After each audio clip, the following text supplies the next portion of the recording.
Hi, Sean McCracken, news editor for Hotel News Now, here with Mike Blake, CTO, which is Chief Technology Officer of AHLA, which is the American Hotels and Lodging Association, and the head of HT&G, which is, if I will be impressed with myself if I get all these acronyms right, Hospitality Technology Next Generation, correct? That's beautiful. I did it. I threaded the needle. Well done, sir. So, Mike, speaking of AHLA and HT&G, we're a bit past the integration of the two associations. Mm-hmm. So just for listeners' sake, just do a quick primer of what you guys are, and then give us the update on how the coming together of these two groups has really affected what you do. Gotcha. So HT&G has been around for almost 20 years as a standalone entity. And what we are standards and best practices for the hotel hospitality industry.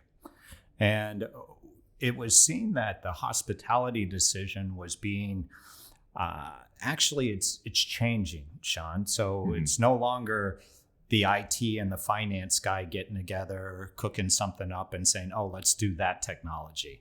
No, technology is becoming more and more robust, and we need more players involved. And AHLA has that community. They have a very senior level community that I think are the new decision makers in technology. And to be a part of the process to educate, to inform, to let folks know what's out there in technology, I think it was a natural fit. And they have really helped us really widen the audience and help us, get our message out. Mm-hmm.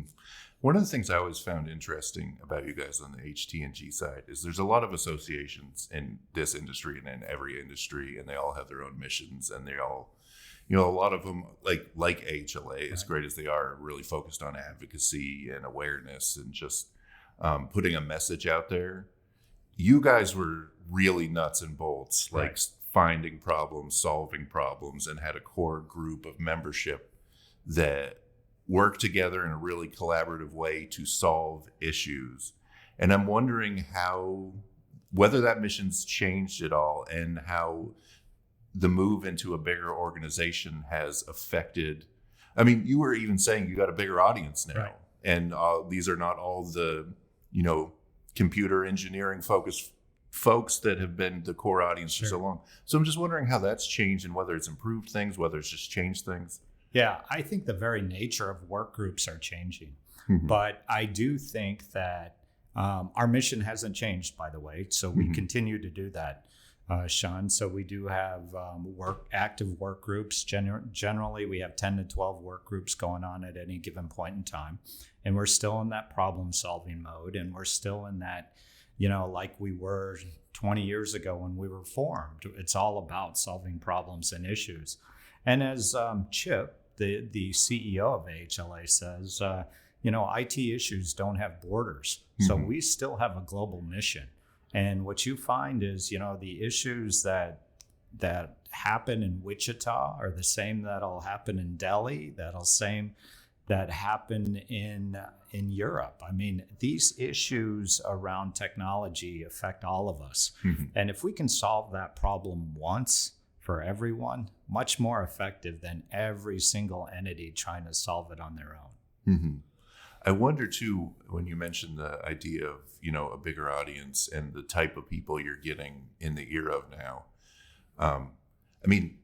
There's been, for good or bad, there's been a perception in the hotel industry that it's slow on the pickup for technology.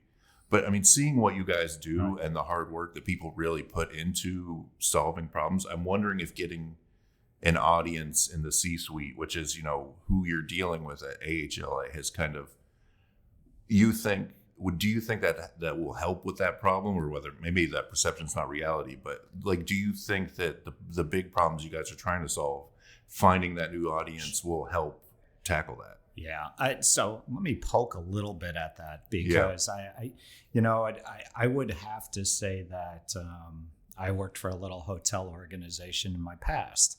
Mm-hmm. And if I was to look and see some of the things that we did and how we were probably one of the first entities into the cloud before most of the others, I would say that, we had the ability to, you could, in our industry, It's very easy to kind of think big, start small, and then scale fast. And, few industries don't have that. Most industries are more monolithic, whereas we have the ability to change hotels, resorts, or any one of these individual instances, try something out, and if it works, to scale it pretty quickly. I would say that some are more innovative than others. And believe me, since they're all members, Sean, I'm not going to go through. Yeah, I wouldn't expect you to. I wasn't going to. I'm heading you off at the pass on that question. But I do think that the capability to scale and the ability to affect change is very prevalent in our industry. And I do think that when they say that we're not very innovative, I push on that a lot. Because I think the industry is fairly innovative. Could we do more? Absolutely. I think some of the things that you're going to start seeing around the guest and how people are going to start utilizing data, I think is going to be pretty interesting. So then I'm curious, for somebody who's so close to it, then obviously, I mean, that perception doesn't come from me. I'm reflecting what everybody, know. So I'm just wondering where you think, A, that perception comes from, and B, like if there's an issue, what do you think the core of that issue is? Sure. I think a lot of it has to do with, first of all, the dissemination of technology. I think inherent within our industry, I used to poke at this all the time. When I was the CIO, I always told people I was the CIO of good suggestions, right? Because very rarely were you able to, like, for example, when my CIO friends at some of the banking and financial institutions, right? They say something and the next day, every branch has it. Yeah. Right?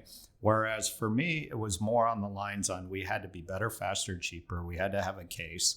Not true as far as if we had a cyber event or safety, boom, everything got done. I mean, people took that overly, and rightfully so. I think people are overly sensitive to that, and they should be, because I do think cybersecurity is one of the bigger issues out there. But when I think about, just trying to diffuse some of the other kind of technologies out there, it was a game of trying to convince people why it made sense and convincing ownership why a different model made sense. Yeah. And I don't want to dwell on this too much, but I always get the sense with that it's a lot of the times people, speaking at conferences or whatever, will see what's happening in the airlines because they just flew to some conference, or they see something at a store and they're like, why can't we do what retailers do? And that seems like a really oversimplification of you run a different business. It's going to look different. It's going to look different and it's going to be different. But I do think that technology, the beautiful thing about technology, and this is why I've loved it for the many years I've been at it, Sean, is it is getting better, faster, and cheaper. So when you have that capability to make that case, a lot of times it's like, well, do you want it? You can stay where you're at and stay in status quo, but you're going to be slow, inoperable, and more expensive. Is that what you'd rather be doing? Yeah. Well, I mean, no. The answer is no. I said yeah, but no. Totally get it. But that's one of those things that I've heard some people say exactly what you did, and then they what folks like to see is demonstrated success. And sometimes that's another barrier into the industry because people want to make sure that their neighbor can do it right. So let's us do it. So that's the kind of who's better at it than the other chain or the other brand or what have you. And in a franchise business, there's always the barrier of you have so many stakeholders, right, that you have to get on board. You do, but I do think franchises can be fairly nimble too. So you mentioned the work group structure that you guys have, and I'm imagining most of our listeners have not combed through all of the various HT&G work groups going right now. So if you could give just like a quick snapshot, we don't have to go through all of them, but I'm wondering what kind of the high level issues you guys are tackling right now, just so people can conceptualize it. I would say, first of all, I would just point them to AHLA.com because AHLA.com, we have a group, HT&G, boom. pretty easy to navigate, pretty easy to get right to work groups. And a big shout out to Sandy Angel, because she's the one who's really spearheading the work. And some of the things that we're working on, Sean, I think the more interesting ones that we play with are the ones where you can make things happen quicker. For example, Express PMS. This was a way of getting information and data out of the PMS so other systems can use it pretty effectively. And I got to tell you, being able to have the major PMS manufacturers as part and parcel of that enabled us to kind of get to a point where we just handed out these Tech Acceleration Awards at the hospitality show. And, we had 15 companies who went ahead and demonstrated that they took the standard and they're actually using it within the context of their product. So I would almost say that these are work groups that are evolving to actual, not just a standard on a piece of paper, but actually demonstrated use, which I think is really the cool thing about some of the work groups now. We're looking at attribute modeling. Any of the topical things that, in fact, here's the other one I'll put a big shout out for, is we're going to have our AI white paper is going to be coming out soon. And, I would even say that we're evolving some of these things into what's going to be called communities of interest. And what a community of interest, Sean, is different from a work group. A work group generally had a demonstrated kind of deliverable at a given point in time. Whereas a community of interest is going to evolve more into who are folks in the industry who are interested in this topic. And especially when you have something that's evolving as quickly as AI, it's going to be, it's going to be, it needs something different than the old shell of a work group. It needs this kind of bond of communities of interest. Yeah, especially when every day the issue is growing or changing. You know what? I heard somebody told me, and you're going to hear this a few times, I'm sure, is if you think it's happening fast now, today is actually the slowest level of innovation that you will ever experience in your lifetime. Yeah. Which is wild to think of. Yeah, exactly. Just think about that for a little bit. Yeah. So I scared you, didn't I? Well, no, I don't think it's a matter of scaring. Like it's an exciting thing, right? Yeah. I think, with something like AI, all of us are at the same place almost. It's not like... unless you work for OpenAI, yeah. Well, maybe they got a little bit of a head start, right? But, I think I've heard of all the different jobs that are going to be, replaced, but there's new jobs coming too. I've heard something that they're putting together a curriculum in one of the schools on being a prompt engineer, right? How do you input into a prompt? What are some of the things you should be getting to get the data that you want from that? Yeah. I think that's fascinating. Oh, it is. And we should all know by now the growing pains of automation and innovation. Obviously, some things go away and new things arise from that. Absolutely. But it's not always a perfectly even growth path. So that's what I think people get a little bit worried. But since you brought up AI, I think obviously most of the buzz right now is driven around generative AI. And I'm wondering from your perspective, how impactful you think that is to the hotel industry and in what ways? Sure. I think, when we look at AI, first of all, it is going to be baby steps within the industry. And I do think that, the right way to ingest AI within a hotel and their organization would be to let the vendor partners kind of develop AI within their context so you can take advantage of it. The people who are out there doing their own AI experiments, and I think they're going to have a hard time embedding or integrating that level of work within the context of their ecosystem. I think it's better for the ecosystem to be able to start, and I do know a lot of the vendors out there who are absolutely dealing with their own AI models, they're embedding AI within their context. So that is the right way to digest it. You can work AI around the edges. And I do think that some folks out there who are experimenting with ChatGPT or even something as simple as Grammarly. My God, even my emails are getting a heck of a lot better. Yeah. Because I actually sound literate, for a finance and technology guy. I mean, I could barely speak the English language, let alone write it. So having something like a Grammarly tool out there and being able to actually suggest what, it's more than predictive text. It's just a phenomenal model that I think is going to have dramatic ramifications on how we interact with guests and how frequently guests want to be interacted with. But we're finally, I think, going to get to that experiential world where people start really understanding who you are, what you like, and how to make your life a whole lot better. I'm not sure how I feel about everyone being a good writer all of a sudden. I feel like that's my one marketable skill set. So maybe everyone still be bad at it for a while, but I don't know. I got to tell you, when you light up an email and you see nothing but offered changes and you accept all of them, and it's like, ooh, that does sound better. Yeah. But does it sound like you? I kind of want to change it. Okay. So. You don't have to sound like you if you don't want. That's exactly. The beauty of innovation.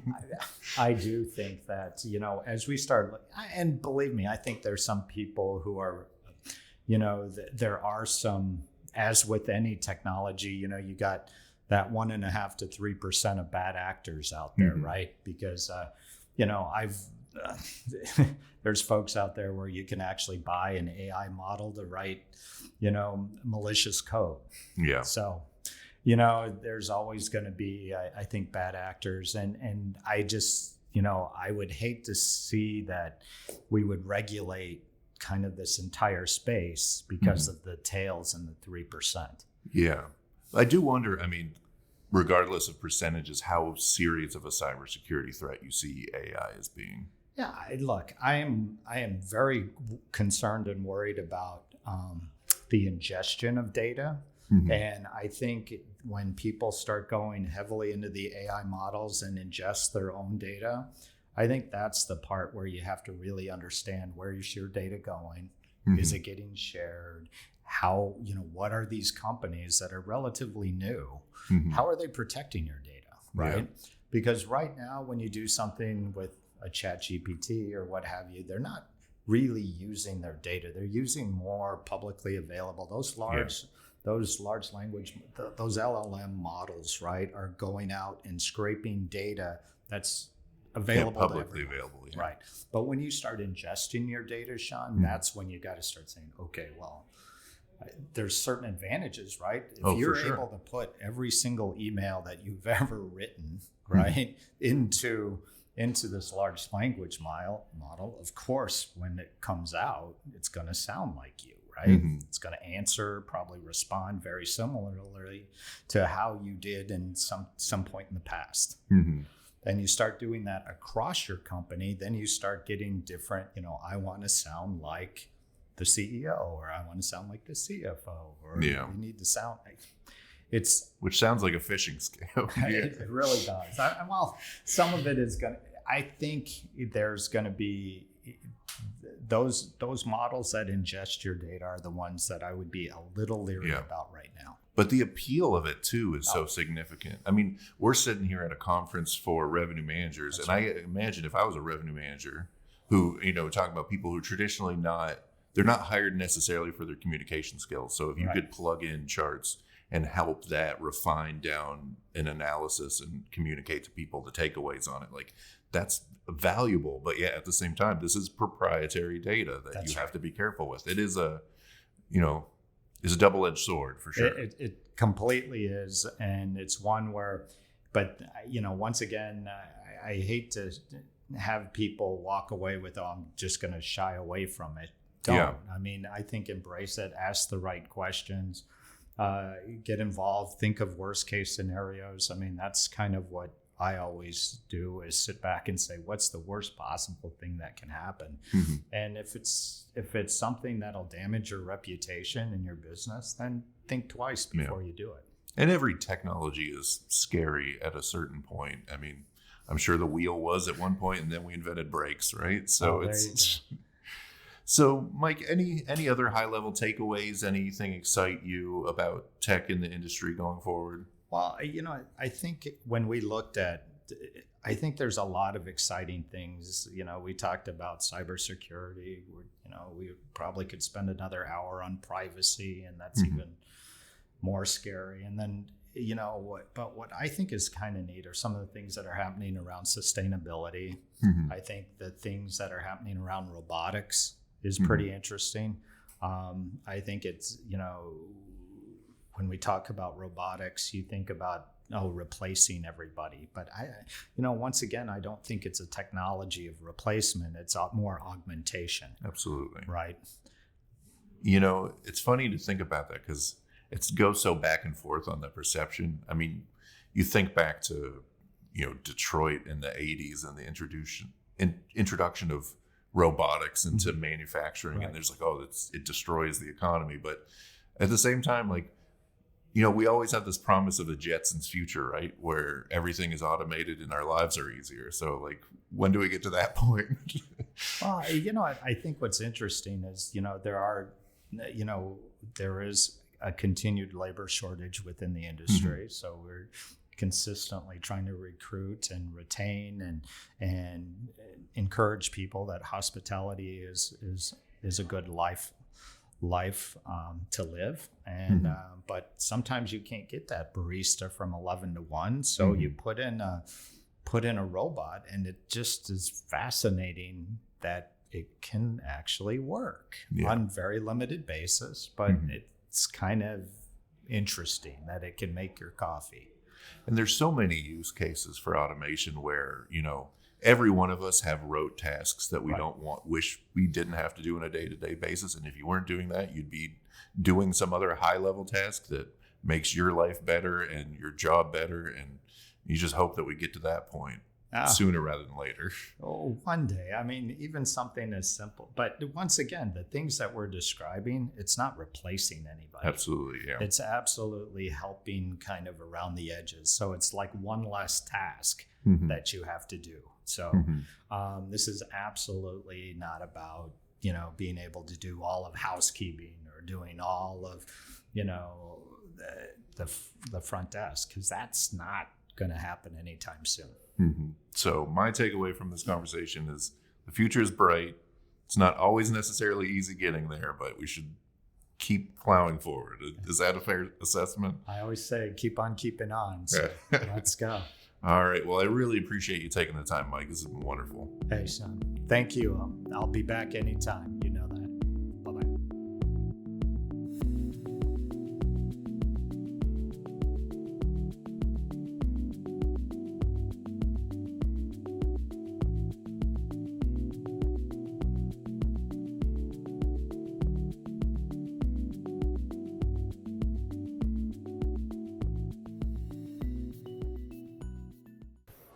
Hi, I'm Isaac Colazo, Vice President of Analytics at STR. Hi, and I'm Jan Freitag, National Director for Hospitality Analytics for the CoStar Group. Tune in to our new show, Tell Me More, a hospitality data podcast. It's a podcast on the global hotel industry, its current trends, what we're thinking about, and where the industry's going. And we like to have fun with the data too. Find us on hotelnewsnow.com or wherever you listen to podcasts. Subscribe today.